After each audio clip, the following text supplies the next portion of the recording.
ওমা টিফিনটা দাও, দেরি হয়ে যাচ্ছে তো। দিচ্ছি, এ নাও, যাও, টাটা। ওমা জলটা তো দেওয়া হয়নি, জলটা আমাকে দাও। দিচ্ছি বাবা। টাটা। টাটা, ভালোভাবে পরীক্ষা দেবে, হ্যাঁ সোনা? কিন্তু মা তো সব কাজ বাঁ হাত দিয়ে করছে, মায়ের ডান হাতে কি হয়েছে দেখি তো।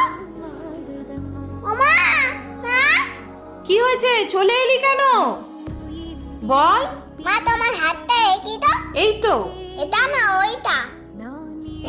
মা তোমার হাতটা কি করে কেটে গেল? ওই একটু কেটে গেছে বাবা, আনাজ কাটতে গিয়ে। দেখেছো বন্ধুরা, মায়ের হাতে ব্যথা থাকা সত্ত্বেও মা সারাদিন আমাদের জন্য সব কাজ করতে থাকে। লাভ ইউ মা।